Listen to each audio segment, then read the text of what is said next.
WH দিয়ে প্রশ্ন তৈরি করবেন, তাই তো? কিভাবে ডাব্লিউএইচ দিয়ে আমরা কোশ্চেন তৈরি করব, ঠিক আছে?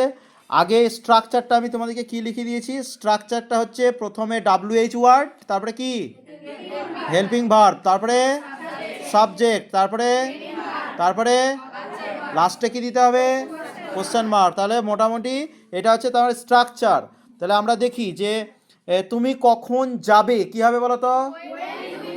When will you go. তুমি কখন যাবে? When will you go.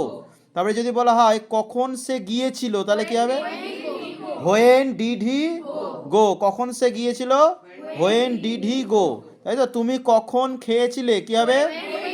When did you eat. When did you eat. আগে ডাব্লিউএইচ ওয়ার্ড বসছে, তারপরে হেল্পিং ভার্ব, তারপরে সাবজেক্ট, তারপরে মেন ভার্ব, ঠিক আছে? এই পরপর মানে কোনো কিছু যখন আমরা ডাব্লিউএইচ ওয়ার্ড ইন্টারোগেটিভ সেন্টেন্সে হচ্ছে দুটো ভাগ। কটা ভাগ? দুটো ভাগ। একটা হচ্ছে ইয়েস নো টাইপ আর একটা হচ্ছে WH type. Yes no type আর ডাব্লিউএইচ টাইপ। তাহলে ইয়েস নো টাইপ কোনগুলো? ইয়েস নো টাইপ আর ডাব্লিউএইচ এর মধ্যে পার্থক্য কি? ইয়েস নো টাইপ আমরা ইয়েস আর নো অ্যান্সার দিতে পারবো, হ্যাঁ বা না। যদি বলা হয় do you know the man, তুমি কি লোকটিকে চেনো, তাহলে আমরা ইয়েস আর নো অ্যান্সার দিতে পারবো, ঠিক আছে? আর ইউ উইল, আপনি কি অসুস্থ বা তুমি কি অসুস্থ, ইয়েস আর নো উত্তর দিতে পারবো। কিন্তু ডাব্লিউএইচ ওয়ার্ড কেন? কারণ এগুলো যদি বলা হয় হোয়ার ডু ইউ লিভ, তুমি কোথায় থাকো, তাহলে আমরা ইয়েস আর নো উত্তর দিতে পারবো? হ্যাঁ। তুমি কোথায় থাকো? হ্যাঁ। পারবো? তুমি কোথায় থাকো? না। পারবো? তাহলে আমাকে ডেসক্রাইব করতে হবে, আমাকে এক্সপ্লেন করতে হবে, মুখ থেকে কথা বার করতে হবে।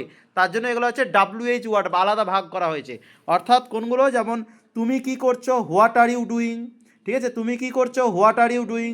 তারপরে তুমি কি পড়ো, হোয়াট ডু ইউ স্টাডি। তুমি কি পড়ো, কয় দীর্ঘই হবে এটা, হ্যাঁ, এটা প্রিন্টে ভুল হয়েছে, কয় দীর্ঘই। তুমি কি পড়ো মানে কি বই বা কোন জিনিসটা পড়ো সেটা বোঝাতে চেয়েছে। আর যদি বলা হয় তুমি কি পড়ো, পড়ো কি পড়ো না, ইয়েস অন্য টাইপ যদি হতো তাহলে ডু ইউ রিড বা ডু ইউ স্টাডি এরকম হতো, ঠিক আছে? এবার আলিসাকে একটা কোশ্চেন দিচ্ছি, বলো তো যে তুমি কোথায় যাবে, ঠিক আছে? বলো। When will you go. তুমি কখন যাবে কি হবে? হোয়েন উইল ইউ গো, ঠিক আছে? তারপরে অদিতিকে ধরছি, ঠিক আছে? তুমি বলো তুমি কার সঙ্গে যাবে, ঠিক আছে? কি বললি? With whom will you go, ঠিক আছে? With whom will you go, ঠিক আছে? তুমি কাকে ছাড়া যদি হয় তাহলে কি হবে? Without home. আর কার সঙ্গে হলে? কার সঙ্গে? উইথ হোম, ঠিক আছে? আর যদি বলা হয় যে কার আগে যদি বলি তাহলে কি হবে? Before whom. তুমি কার আগে যাবে? Before whom will you go, ঠিক আছে? তুমি কার জন্য যাবে কি হবে?